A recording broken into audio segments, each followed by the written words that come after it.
If a former Minister of Health from Limpopo, Ms. Poppy Ramathuba, could be summoned to appear in front of a disciplinary committee in relation to an incident involving illegal foreigners in a public hospital, what more about our own South African who are participating in such events? What guarantee do they have to can say, should there be a complaint raised against them, they'll have legal protection?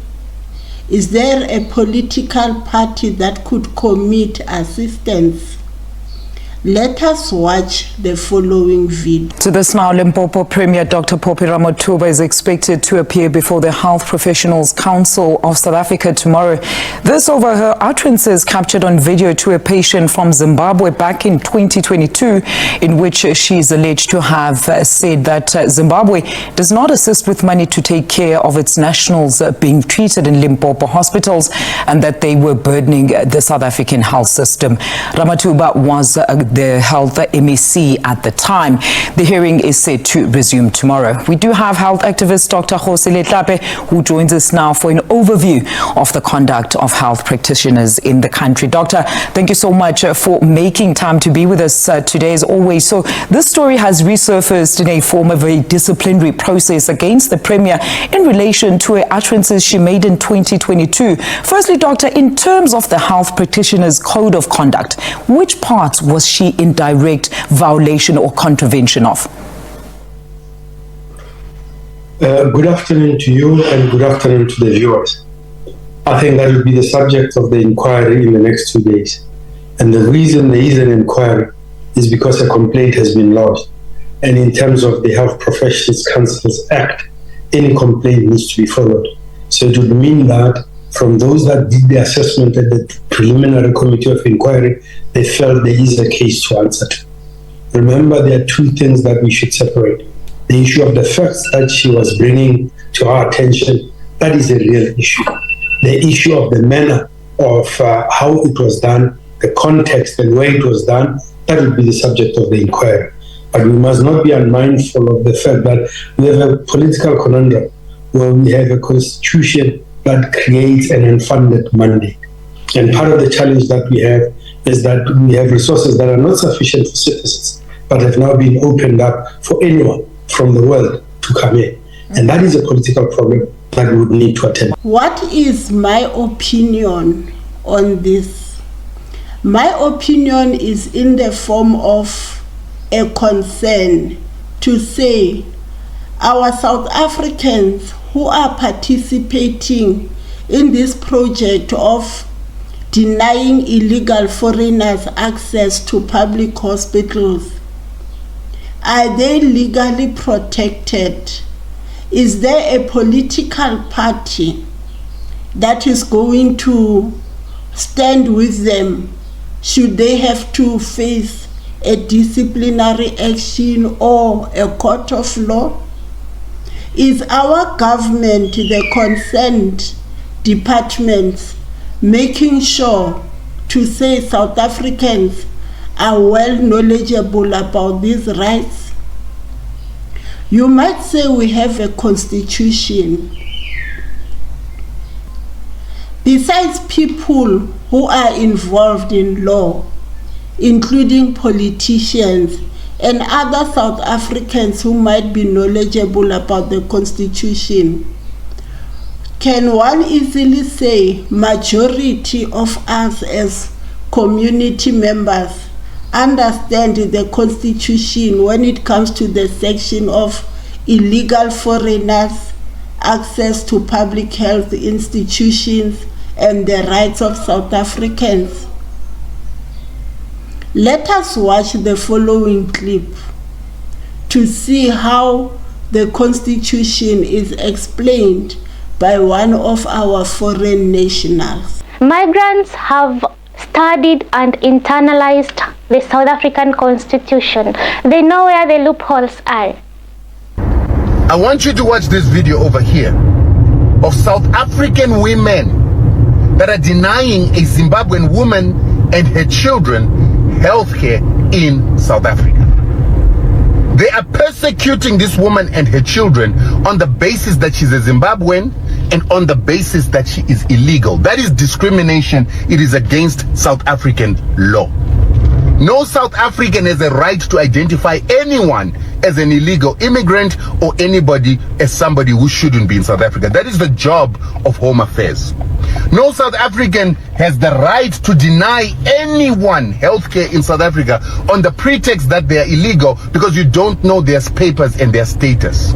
This is before I remind you that the Constitutional Court of South Africa made a ruling in which they said that any women and children that are foreign, refugees, or even illegal are entitled to healthcare in South Africa. And that's before I remind you of the Refugee Convention that says any person, man, woman, child, who runs away from their country into another country, running away from persecution, such a person is a refugee even if they've entered the country illegally. They must be regularized and given papers for them to be a refugee, and then they must be given a job, basic healthcare, and other basic needs. This convention is clear that even if a person is illegal, if they are running away from persecution, that person still remains a refugee. The fact that a person does not know how to apply for refugee status, the fact that they don't have the knowledge, does not make them any less of a refugee. That means that any Zimbabwean that ran from the persecution of illegal Western sanctions and the destruction caused by those very same illegal Western sanctions is entitled to being realized as a refugee and to be regularized by the South African government. So, this is persecution of refugees. It is persecution of women and children that are entitled to healthcare in South Africa. And the question that all of us have is, when did Africans start becoming illegal immigrants in South Africa? Considering that when the leaders of South Africa went into exile, they had no papers. They moved into our countries without papers. And when they got into our countries without papers, they were regularized by our governments because they entered into those countries on the pretext that no African is illegal in Africa. Would you say the majority of South Africans are knowledgeable about the difference or the meaning of illegal foreigners, refugees, asylum seekers? Good morning to you, Commissioner. Thank you so much for making time for us this morning. Why did the Commission feel that it's important to issue the statement and also clarity around your interpretation of what the Constitution says? I think the Human Rights Commission saw it important to do so given the rise in people being denied access to healthcare, but also to remind South Africans of the law and reminding them not to take the law into their own hands. But also, as the Human Rights Commission, our mandate is to promote the observance of human rights, but also educate people on where those human rights stem from. So we did so to remind the general public that in terms of Section 27 of our Constitution, everyone within the borders of South Africa has the right to healthcare and access to healthcare. Yeah, and as you've seen maybe with the statement that has now been issued by Action SA, their argument is that there is an abuse of Section 27 of the Constitution. They go on to say that in May, Action SA submitted a suite of proposed constitutional amendments aimed at overhauling key provisions. What's your understanding around this? Because this also influences how their own followers understand what the Constitution says and what is expected. What takes place is that when political parties do not actually, or members of the public do not actually deal with the systematic issues in the general public healthcare system, then we have this issue where we are fighting, or the general public is fighting for limited resources. And these systematic issues speak about the aging infrastructure in healthcare, the high levels of vacancies, of course, and the unavailability of medication discrimination when people go and get healthcare services in clinics as well as hospitals. So those are the systematic issues, and the amendment of the Constitution won't address those systematic issues. What will take place is we hope that in terms of the National Health Act, those systematic issues are dealt with, but also we have financial backing to the Department of Health to ensure that everyone who's entitled to healthcare is given healthcare. Are the political parties whose members are, some of their members who are actively involved in these processes, are they sure they are ensuring them that they understand the legalities that are involved that could end up leading them maybe facing some criminal charges? Is our government letting down some of the South Africans who mean well and decided, let us take action to help the government to manage this issue? What do you think? The commissioner has explained the criteria.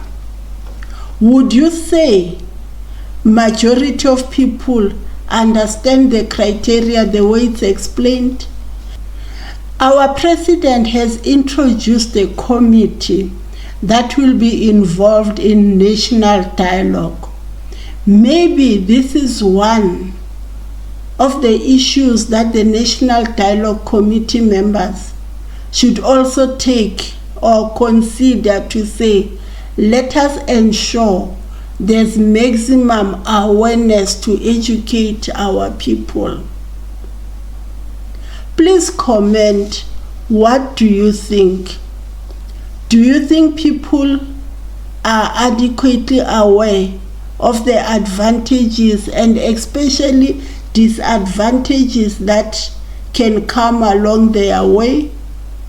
Think about our Minister of Health, who had all the knowledge, but they could find a loophole to can make her appear in front of a disciplinary committee. What more about ordinary citizens who are allegedly being involved in denying illegal foreigners access? How many more loopholes are there? Please, let's share the knowledge, especially those who know the right thing to do, the manner it should be handled. What is your opinion? Secondly, please subscribe and share this video. And there's another video on the screen that I urge you to watch as well. Thank you very much.